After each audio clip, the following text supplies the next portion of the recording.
Olá pessoal, que bom que estamos de volta para aprender um pouco mais de língua portuguesa.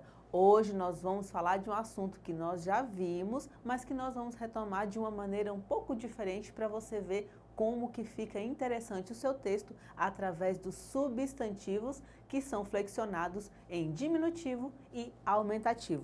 Vamos conhecer? Olha só, eu vou falar para vocês uma história que a gente vai ler que se chama A Menina dos Fósforos. Só de ler esse título, você pode imaginar o que acontece na história. Uma menina e fósforo, será que é uma história legal? Será que vai acontecer alguma coisa boa com essa menina? Porque ela pode usar de forma errada os fósforos e se machucar, não é mesmo? Mas vamos deixar de conversa e vamos ler o nosso texto? Vamos lá. Você pode pausar o texto se você estiver assistindo pela internet e também exercitar a sua leitura. Vamos lá. Fazia um frio terrível, nevava e começava a escurecer. Era a última noite do ano, a noite de Ano Bom. No frio e na escuridão, andava pela rua uma garotinha pobre, descalça, de cabeça descoberta. Ao sair de casa, tinha chinelos nos pés. Mas os chinelos eram grandes demais e, de tão grandes que eram, a menina perdera ao atravessar a rua correndo, no momento em que dois carros passavam a toda velocidade. Não conseguira encontrar um dos chinelos e o outro um rapaz levara. Lá ia, pois, a menina com os pezinhos nus, arroxeados de frio. Traziam no velho avental certa porção de fósforos e seguravam um pacotinho deles na mão. O dia inteirinho ninguém lhe comprara um só palito de fósforo. Sofrendo frio e fome, a pobrezinha, andando pela rua, parecia apavorada. Os flocos de neve caíam-lhe sobre os longos cabelos louros que formavam graciosos cachos em torno da nuca. Todas as janelas estavam iluminadas e chegava até a rua um aroma delicioso de ganso assado. Por fim, ela encolheu-se num canto entre duas casas. Todas as janelas estavam iluminadas e chegava até a rua um aroma delicioso de ganso assado.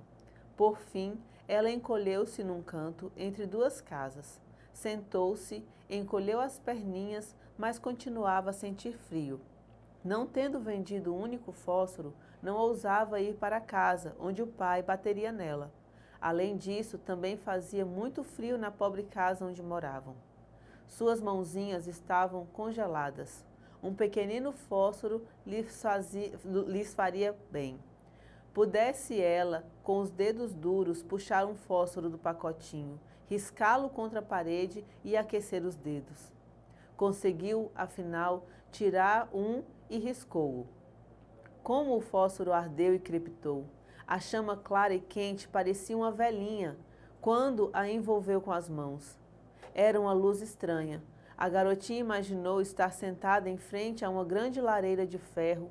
O fogo crepitava alegremente e aquecia tanto. Que beleza!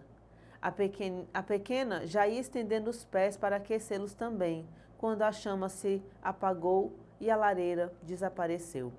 Ela estava sentada na rua com um pedacinho de fósforo na mão.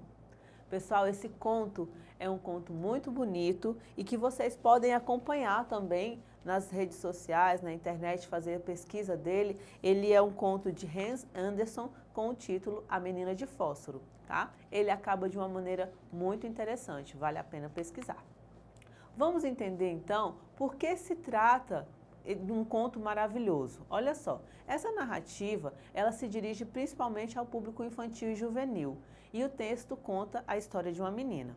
A história acontece em um determinado tempo e um lugar. O tempo é o último dia do ano, que ele fala, então, véspera de ano novo. E o espaço é justamente na rua fria, onde a menina tenta vender seus fósforos. A protagonista é uma vendedora de fósforo e o antagonista é o pai, que ela tem muito medo, ok? Lembra dessa parte do texto? Também no conto acontecem fatos que são impossíveis de acontecer na realidade. Ela se coloca imaginando que estava perto da lareira, né? E no final do texto, a menina vê muitas coisas bonitas, inclusive a avó que já havia falecido. Apesar de triste, a história tem um final muito feliz, pois a menina se encontra com a avó e vai para o céu com ela. Então, vale a pena fazer a leitura integral do texto. Vocês observaram que no texto aparecem muitas palavras no diminutivo? Vamos destacar algumas. Olha só. Tem garotinha, pezinhos, pacotinho, inteirinho, pobrezinha, perninhas, mãozinha, velhinha, cantinho e pequenino. Por que que o autor usou tantas palavras no diminutivo? Vamos entender. Olha só, os substantivos podem ser utilizados no aumentativo e no diminutivo, porque aceitam a flexão de grau. Quando eu falo em flexão de grau, eu estou dizendo que aumenta ou diminui, ok? Podendo ser referidos em 3 tamanhos distintos, que é o tamanho normal, o diminutivo e o aumentativo. Então, está aqui a definição para vocês. O grau normal do substantivo indica o tamanho normal do objeto ou do ser. O diminutivo indica o tamanho do substantivo, do objeto ou do ser, em uma escala menor. E já o aumentativo do substantivo indica o tamanho aumentado, ou seja, maior que o objeto pode ser, ou então aquele ser que você se refere. Então, olha só, eu fiz uma tabelinha para vocês aqui no grau normal, coloquei as palavras flexionadas no grau diminutivo e aumentativo. Vamos fazer a leitura? Amigo, no diminutivo, amiguinho. Aumentativo, amigão, amigaço. Boca, boquita, boquinha. Bocarra, bocaça. Chuva, fica chuvisco, chuvinha no diminutivo. E já no aumentativo, chuvada. Casa, fica casebre, casinha. E no aumentativo, casarão. Dedo, fica dedinho. E no aumentativo, dedão. Entenderam?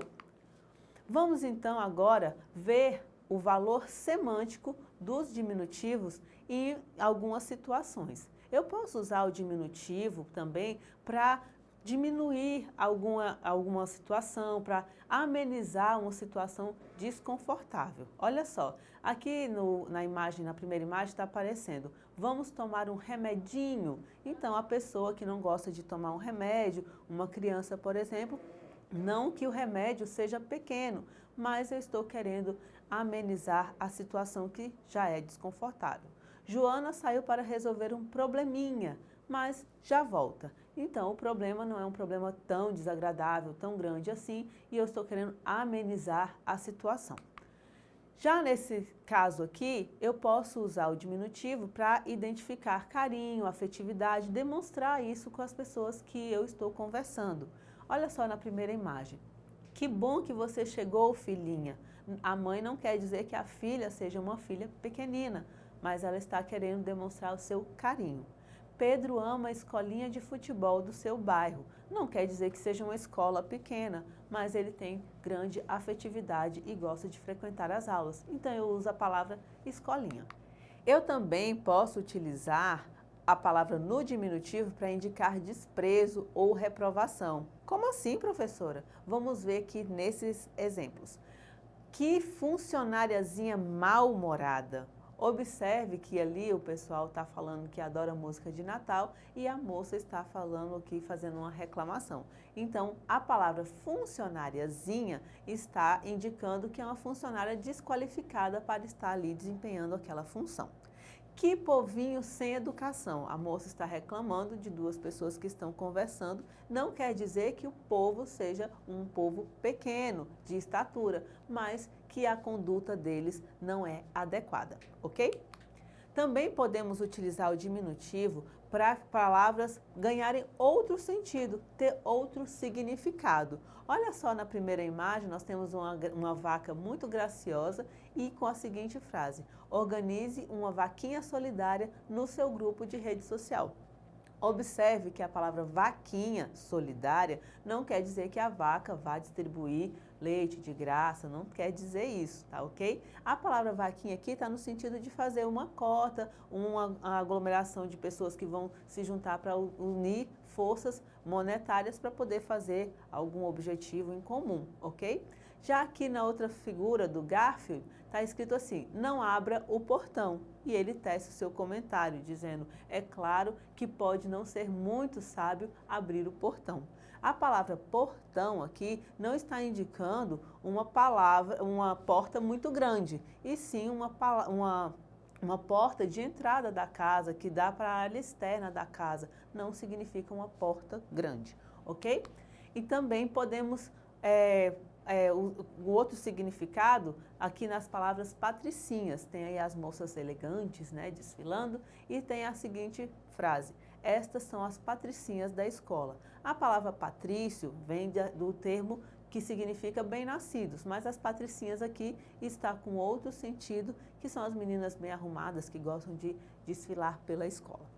André tem muitas dívidas no cartão de crédito. A palavra cartão aqui, que está destacada, não quer dizer uma carta muito grande, nem um cartão de saudação, de felicitações, e sim um novo objeto que tem agora esse nome, que é um cartão para fazer pagamentos. Olha só, retomando o texto A Menina dos Fósforos, no frio e na escuridão andava pela rua uma garotinha pobre, descalça, de cabeça descoberta. Aqui nós temos a palavra garotinha dentro do contexto e também nesta frase que diz o seguinte: o dia inteirinho ninguém lhe comprara um só palito de fósforo, sofrendo frio e fome, a pobrezinha andando pela rua parecia apavorada. Por que ele utilizou tantos diminutivos nesse texto? Agora vamos entender por que ele fez essa escolha. O fato de a protagonista do texto ser uma menina faz com que o autor queira enfatizar o tamanho e a fragilidade da menina, que é muito pequena. Vimos na aula de adjetivos anteriormente que a escolha de adjetivos usados no texto podem influenciar como o leitor imagina a história. Portanto, no caso do texto A Menina dos Fósforos, além dos adjetivos, o uso dos substantivos no diminutivo também podem ter a intenção de suscitar na imaginação do leitor a sensibilidade, o compadecimento com a história da menina, causando empatia. Então, vamos exercitar tudo que você aprendeu até aqui? Eu tenho certeza que você vai acertar tudinho. Separei essa imagem aqui para vocês. Tem um casal aqui e eles estão conversando, dizendo: minha coelhinha, meu ursinho. Então, por qual o sentido que eles querem dar para a palavra coelhinha e ursinho? Será que eles querem dizer que é uma coelha pequena, um urso pequeno? Não, eles querem dizer, demonstrar a afetividade, o carinho entre um e o outro, ok? Já nessa imagem, você não quer um docinho? Não, obrigada, só um cafezinho. Aqui elas estão querendo ser simpáticas umas com as outras, oferecendo e agradecendo no diminutivo. Já aqui nessa imagem, qual o melhor horário para tomar um solzinho na praia? Aí aqui tem toda a explicação de qual o melhor horário para você frequentar a praia e tomar o sol. Não está dizendo aqui que o sol vai diminuir, que você vai pegar um sol menor naquele horário, mas o sol aqui está colocado no diminutivo para indicar todos os benefícios que você tem ao tomar sol. Pessoal, na aula de hoje nós aprendemos que as palavras no diminutivo ou no aumentativo nem sempre indicam apenas o tamanho das coisas, mas dependendo do contexto, como vimos, onde aparecem, podem também trazer vários significados, a uma mensagem completamente diferente. Além também de recordarmos no conto maravilhoso, a escolha das palavras tem a intenção de emocionar, como nós vimos também nos adjetivos. Também tocar o leitor com o uso de palavras no diminutivo no texto que nós lemos, A Menina dos Fósforos, ok? É muito importante que você tenha tudo anotado no seu caderno para você tirar as dúvidas. Além do mais, você pode acessar o portal, assistir novamente essa aula, treinar a sua leitura, procurar também a história da Menina dos Fósforos, e eu fico por aqui até uma próxima oportunidade que a gente vai aprender mais. E você investindo nos seus estudos, o seu futuro sempre vai ser brilhante. Tchau!